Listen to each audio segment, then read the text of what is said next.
Hey, how's it going, everyone? It's Kylar, one of your favorite Australians, and I'm here with just a quick video about what I'd like to see in the next competitive season of Brawlhalla, being in the entirety of 2020. Just got back from BCX yesterday, so I've been resting up since then. I will have a recap stream sometime soon, probably in the next few days. I don't know exactly when. But I did want to get something like that out. But I thought until then, maybe I'll just discuss this. Yeah, so we'll just get right into it. My big hopes for next season. Before we get started with this, most of these probably aren't going. They either won't make it in. Maybe they're not even being considered. Maybe there's no room for them. Whatever the case, this is just what I would like to see coming into the game, sorry. And I'm just going to have replays going on in the background so you have something to watch. But I've got a little bit of a list here. So the first thing is multi-hit moves like sword sidelight, a lot of SIGs, unarmed neutral light and nair, etc. I would like it if they could be made consistent. I know that is it's not an easy task. Even like Smash, for example, Smash Ultimate has big issues with that, with a lot of them not working. They do work pretty often with Brawlhalla, but it is pretty often where you'll get a case where something will drop. But at the same time, it's not super hard to replicate it. So I'm not. That's up to debate whether that's actually a good thing or not. But it would be nice if those rare cases where it doesn't seem like anything's wrong, that they could be fixed. Like, for example, I know Hattori's Spear side signature has been it's been broken many times ever since the game came out. Like, you can land it perfectly cleanly, and sometimes they'll just fall out of it. Stuff like that is what I'm looking to be fixed. But I know it is something very difficult to do, and it's not like gonna make or break the game. But it's just something that's on my list of wants. Also, tournament-based skins or colors for lands and seasonals. This is something that a lot of people, not just myself, want. Like a bigger reward for those competing at tournaments, and also people that the viewers. So when I say tournament-based skins or colors, I mean there could be something. I did make a twit longer a while ago about things that I think are holding this game back, and this is partly what I put in there, where like League of Legends and probably many other games, I don't actually know small details like this about most games, but I know League of Legends does it, where you can buy stuff in the store, in the League of Legends store, to support a team, and the revenue from those purchases go to the team. And also, when Worlds comes around, a lot of the revenue from that stuff goes into the Worlds prize pool. So there is. I'm just gonna hit random replays. So there is that, but also another way you could do it is for the winners of tournaments, or maybe not even like a lot of tournaments. Maybe just like BCX, since it is the World Championship. If they could get like a world skin, or like a world's color scheme or something, of either a legend of their choice or whichever legends they mainly won with. That's another thing that League of Legends does. Everyone loves it, and the community can buy them too. So it'd be cool if Brawlhalla did a similar thing to that, where you could even... one suggestion I've made before is with... this kind of leads into the next point, which is sponsor support. Because right now, outside of their players, organizations sponsoring people there's not a whole lot of gain for them. Because while Brawlhalla is great with prize pools and we're getting up there on YouTube, our viewership overall is still low, still much lower than other games that they could go into.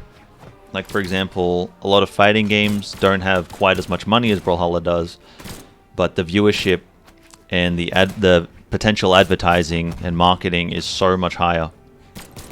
So it's much more valuable for sponsors to go into that game, that sort of field. And this could be helped a lot by BMG putting things out to help sponsors. Like, for example, putting in avatars into the game. So most of you probably know there are avatars. When you get sponsored, you get an in-game avatar, which is your organization's logo. One suggestion I've made before, and I still think is a good suggestion, is they could sell those logos, so anyone can buy them. Revenue can go to the organization, and then the organization can split that to the players however they want. And what you can do, just to make it so there is still that separation or distinction between player and just community, you can have icons especially for the players that have something on them, like a little mark to show that they're actually part of the organization, or maybe a different I don't know, just something to separate them. I still think it's a really good idea. I don't know why something like that hasn't been done, because I know with the orgs that I've been with, the big problems was that there wasn't really much sponsor support for the sponsors. Not a whole lot of reason for them to stick around.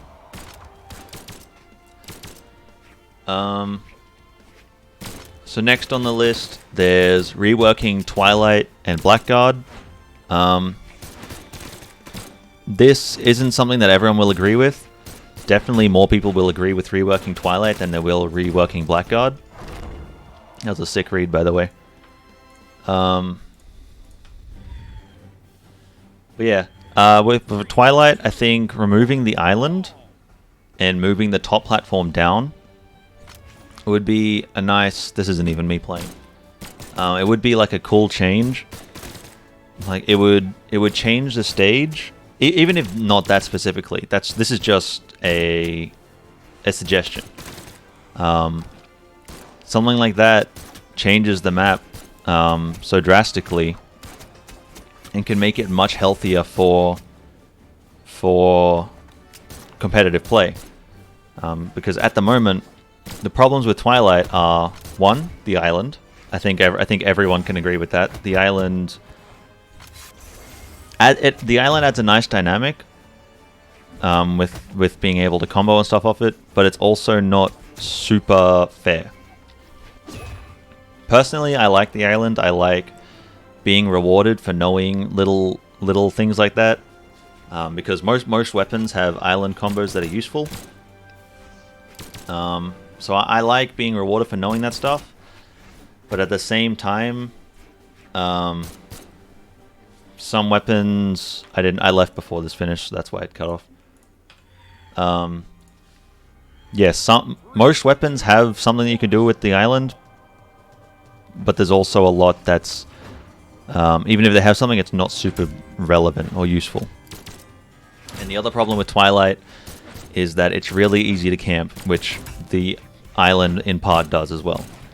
It's really easy to camp on the side or just shark around and avoid your opponent very easily. It can stall games. It can make it really anti-fun to watch. So that's the island, but also the platforms, because the ceiling on Twilight is pretty high, especially when the platforms are placed as they are. So you've got the big main stage, it's a big field, it's pretty easy to get around someone with that much space already. But then you've got the island over here. I'm not even sure if you can see that. You've got the island over here, which has a lot of freedom. You've got a platform up here, which is really high, so it makes it very easy to land. And it's also only, like, not even one jump away from the island. And then the other soft platform is off to the side. That one's not as big a deal, but it is a little janky. Like, you've seen, I don't know if they fixed it, but when Petra came out, I was watching Boomy play it, and he found that if you would gauntlet downsig with Petra while on the edge of the soft platforms, it would teleport to, like, another part of the screen. Because it's hard to notice at first, but those platforms are actually slanted. Yeah, so those are the problems with Twilight. I don't mind it too much, but at the same time, it's like I always have it banned, or I always pick something else, and that's how it is for most people. And with Blackguard's a similar problem. The moving platform on the left is really...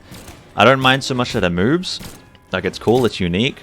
My problem with it is that it's really big, so it's really easy to just get around and escape. So, like, personally, I don't like platforms very much. I use them, like, I learn the combos and stuff that I can, and setups that I can do with them. But I don't really like them, except on like Enigma, because Enigma is pretty easy to punish platforms, whereas the other maps, platforms are pretty safe to go to, like easy to escape from. If you've got a lot of pressure, there's just at times there's too much to cover with the platforms. It makes landing very easy, which is why I don't like them. And also with Blackguard, the soft platform just above the main stage is almost as long as the stage itself. So it's really easy to just avoid your opponent and camp. So what else? I've got a balance overhaul. This is the least likely to happen. Just like a complete change of balance, like going fully experimental mode, hitting numbers here and there, even reworking some moves. Like they gave massive changes to Lance, they gave some changes to Axe, they hard reworked Cannon and Orb after they were released. I think it would be cool to see something like that again. Something like the preseason in League of Legends, how it's completely changed. It's a brand new game, and there's a whole new dynamic, whole new strategy. I would like to see something. I would like to see the same. But even if that doesn't happen, there is another change that I think is necessary, and also would be really nice for competitors and for viewers, and also casual players. But before I get to that, the second last topic that I want to touch on is line of sight. I'm sure everyone knows that line of sight is really janky in this game. If you don't know what line of sight is, so line of sight is being able... how do I... Pause. So line of sight is being able to hit someone based on your position. So it's... Let me turn on my cursor. So it's most clear around the walls and stuff. So you can see my cursor? Yeah. So let's say, for example, you're sitting on the wall here. If you're too far down, you can't hit someone that's here, and vice versa. But some attacks, some weapons, some signatures are really messed up, and you can hit people from like ridiculous positions. For example, with Hammer Nair, you can be down here before your hurt box is actually exposed here, and you can hit above the platform, which makes Hammer Nair very strong on the edge. Sair is similar, but it's not as good because it doesn't hit as high. Stuff like Bow Dare is similar. I've been hit with Bow Dare through the corner of this stage specifically. I've been hit through the corner of the stage, like going straight through there. The same with Orb Dare. What else is there? Sword Nair. Speaking of consistent multi-hits, Sword Sair and Downlight are big offenders of that. I am the king of making Sword Sair drop on the edge. Like, when I'm on the wall and I go for a jump Sair, it gets the first hit and then the second hit drop. I am the king of that. Like, that's sort of a me thing. Like, not getting the position right, not getting the height right. But also, a lot of the time that it happens, it looks very clear that the second hit should connect, but it just doesn't, because they hit the wall and then bounce or whatever. But I definitely think that's something that could be addressed. Yeah, line of sight is really janky at times. I would like that to be fixed, or at least looked at more, like improved a little bit. Hammer Dare too, over the edge, catches really far. Now the last thing that I was going to mention, also the biggest thing, and the change that I think is most necessary and should actually, if not already been looked at, I definitely think it is something that the game needs, and that's a rework of stances and stats. So at the moment, with the current game, strength is almost worthless as a stat. There's very little reason to take strength unless it doesn't take anything away. Like, for example, if you have a lot of dex and going down a point isn't going to change like really anything, at that point, yeah, you may as well just take the strength stance. But other than that, its strength doesn't do enough.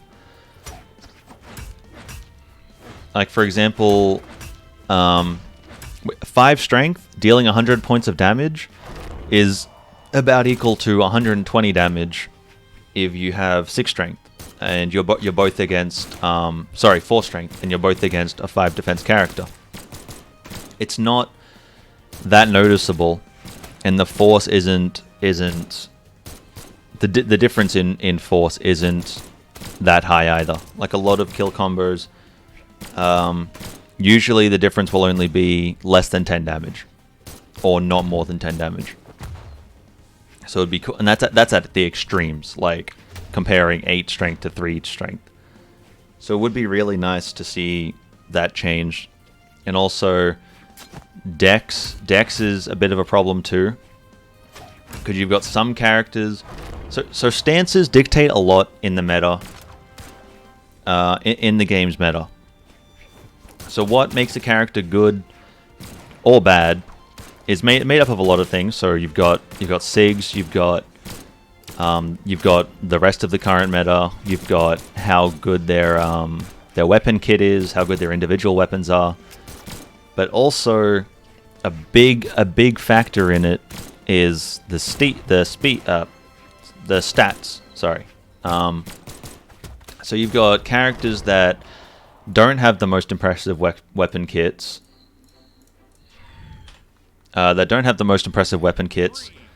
Being much better than you would expect them to, because their stances or their stats are really, really strong.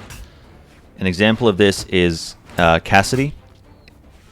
So she's got her weapons aren't bad, but actually a better example would be Vrax. So Vrax, Lance blasters are all right. Lance isn't the best. It's not terrible, but it's definitely not up there. But Vrax's Lance, only 9 dex Lance. Once you hit 9 dex with Lance, it goes from just like an okay weapon to a really strong weapon. It gains a lot more than it should. And that's just from having that extra dex point, where no other character in the game can do that. And it wouldn't be that big a deal if the difference wasn't so significant. So like, for example, with Vrax, with Lance at orange, you can combo offstage Dare into Sair. At pretty much at like most damage, you can combo Dare, Lance Dare into Downlight, and then you can combo Downlight into Neutralite. With the 9 dex as well, you can do Dare, Downlight, Neutralite, dash Downlight. I think that's it. Something like that. And that he's got a 4-hit true combo string, like several of them that are either true or they're like 1 or 2 frames, and they do like upwards of 50 damage, which is insane.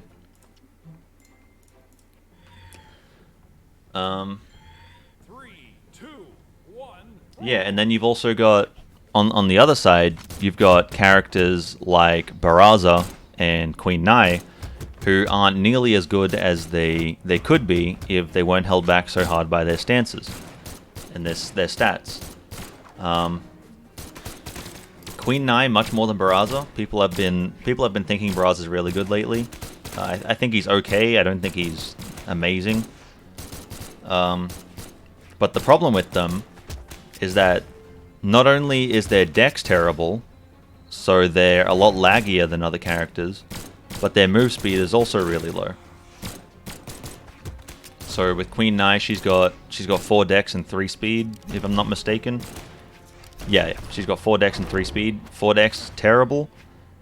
And it's bad, but it wouldn't be as bad if they had different stances. So with both of them going into the dex stance, which is what they both need, that takes away from speed, which is already really bad. So when you play Nai and Barraza, you're pretty much forced to take the speed stance, which I don't think is good. I don't think is nice for competitors. I don't think it's nice for casual players. Like casual players aren't gonna care as much, but I think it would be more enjoyable if they could play their characters with more variety. Well, yeah, that's my sort of view on it. I really think that changing stats and stances will completely reinvent the game. Like, a lot of people have been trying to push for like changes to mechanics or changes to balance in general. I think reworking stats, reworking stances is the play to make. I think it would be great all around for the game. I think it's completely necessary. But yeah, that's my quick little yarn about the game and what I'm looking for next year. Personally, next year I've got some more plans. I came into this year with a plan. It worked for the most part, but then it fell apart a little bit. I don't think it was a bad plan. I think I just didn't execute it as well as I wanted to, as well as I could have. But BCX was definitely a learning experience. So next year I've got big plans for next year. Like as a player and also as a content creator and like a social figure, influencer. I think that's the term. So look out for that. Anyway, that's about it for the video. Again, just a quick recap. I'll be doing a BCX recap stream in the next couple of days. If you're interested in that, you can follow my Twitch, twitch.tv/KylarAlice. That'll be in the description. As will my Twitter, my Discord. So if you want to stay up to date, you can definitely check out those. And I'll be announcing on Twitter and in my Discord server when I do go live with it. I'm looking forward to that. There's a lot that I want to say. But yeah, that's it for this video. Thanks everyone for watching. I'll catch you all later.